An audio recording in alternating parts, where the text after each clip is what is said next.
One of the bigger risks in life is thinking that because you know a bit about a topic, thinking that you actually know more than you do.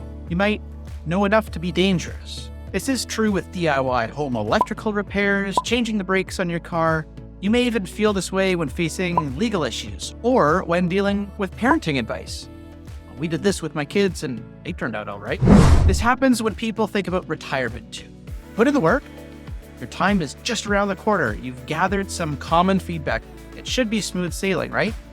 Not so fast. Some seemingly solid advice on retirement planning could steer you into choppy waters. Behind these closed doors, we see it all. So in this video, we're to debunk the 5 biggest retirement planning myths could be costing Canadians just like you. Behind all these myths, there's actually one bigger trap that could really derail your golden years. So at the end of the video, we'll shine a light on that trap that hangs up so many people's retirement plans.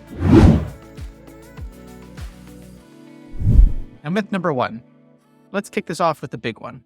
Taking your CPP or Canada Pension Plan early. This is by far the most common belief out there. The sooner you take CPP, the better. Now, the reality is that it might not actually be the best choice for everyone. No doubt, it sounds tempting, right? Start cashing those checks as soon as you can. But let's think about Jane, a client that we've worked with recently. She took her CPP at age 60 instinctively, and she felt pretty good about it. As many know, though, by taking CPP early, she reduced her monthly payment for life by about 36%.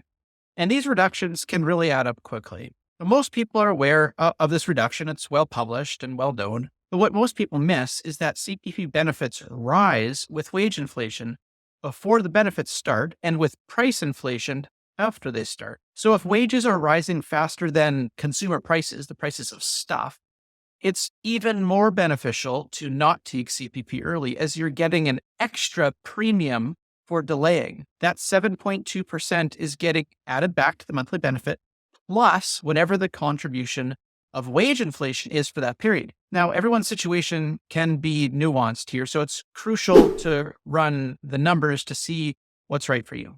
There's also the tax piece to this myth. Now, many people, they collect CPP and then they continue working, like a partial retirement. In this case, this can be a double whammy because that extra CPP income, which has already been reduced by you taking it early, is added on top of your employment income. So your income is actually now going up and you're keeping even less of that new income versus you just deferring it off a few years down the road. Again, this is on its own not a deal breaker, but if you're already taking a 36% haircut by drawing early, and then on top of that benefit of what you are receiving, you're paying tax at maybe 38 or 42% because you're still working and earning a decent income, you're really not helping yourself.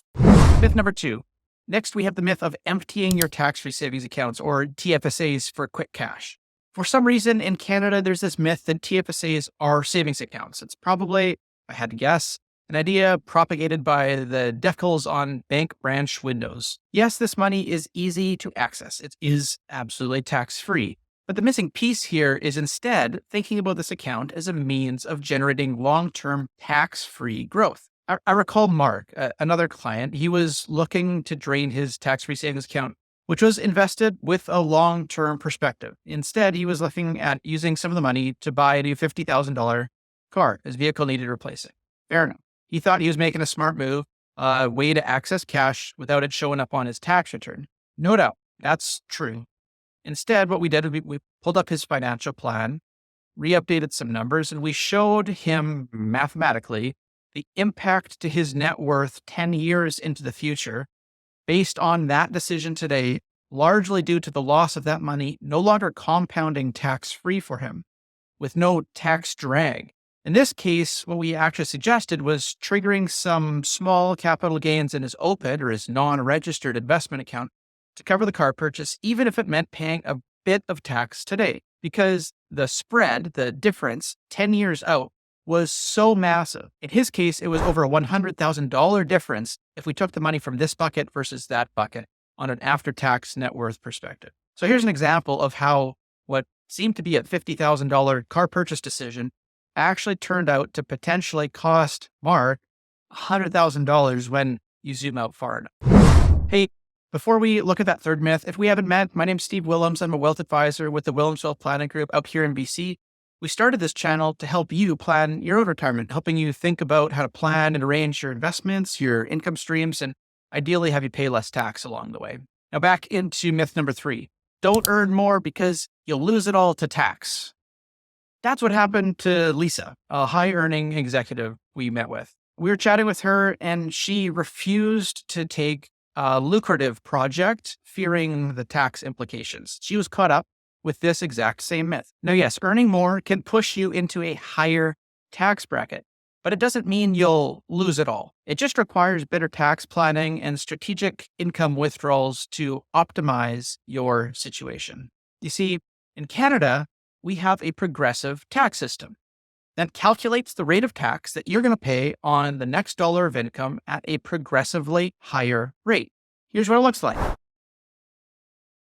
So, if you make $50,000 a year in Canada and you take that last December 31st shift in the ER, let's say you work in the ER, you'll pay tax at a rate of 22.7%, your marginal rate here in British Columbia. Alternatively, if you're taking that last shift of work and your income is now $120,000, you'll pay tax at 38% on that next dollar that you earn. So if you earn $1,000 on that last day of work, $380 is going to go away in taxes, all else equal, all the way up. If you're earning $250,000 for the year and you're working on that last shift on December 31st, you're paying tax at a rate of 53.5% here in BC. So you keep less than half of that day's pay. Now, clearly, taxes do matter. This shows that better than anything I know how. But you are still growing your income. You're just keeping less of those next dollars that you're earning. Myth number 4. How about this one? The lure of do-it-yourself financial planning. The reality is that knowing enough to be dangerous is not the same as professional expertise. And I guess at the risk of seeming self-serving here, you really don't want to know some of the things that I've seen well-intentioned people confidently present to me. Like really, you don't want to know. Screwed up asset allocation, withdrawing too much too soon, handwritten wills, triggering capital gains, and they turned out to be little nuclear bombs, missed tax credits, misunderstanding of tax credits, incorrectly filed tax returns, nasty stuff. Sure, it's important to learn about money. Now more than ever, there's no shortage of books, blogs, podcasts that can make you think that you can, on your own, navigate the complexities and the interrelationships of finance. That's what Mike thought too. He made some investments based on some tips he found in an online forum group that he was a part of. Initially, it worked. Everything looked pretty great until the market turned and he realized that he had no exit strategy. Trust us. Being your own financial advisor is actually riskier than it seems. I'm not my own financial advisor. I have someone else help me. I have my own blind spots. It's like self-diagnosing a medical condition based on a few articles. It's probably not the best idea. And lastly, let's tackle the idea that your home is your retirement fund.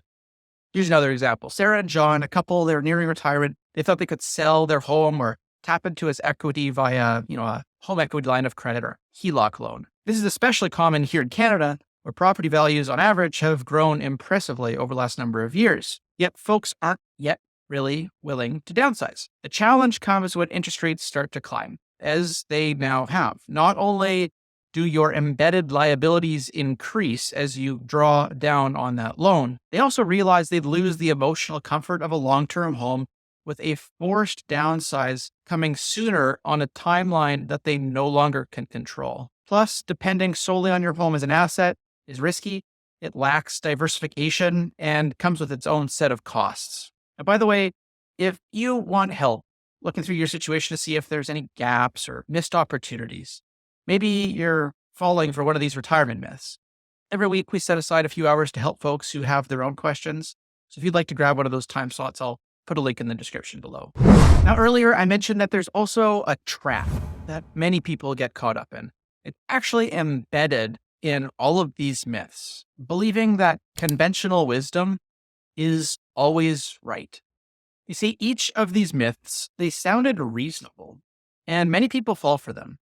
but they often lead to financial strain further down the road. If you recognized yourself in any of these scenarios, it's not too late to adjust your sails and set a new course, a new direction. So there you have it. If this video opened your eyes to retirement planning realities, please like, comment, or share it. We'll continue to bring you content that dispels myths and helps you make sense of the retirement landscape here in Canada. Thanks for joining. I'll see you in the next video.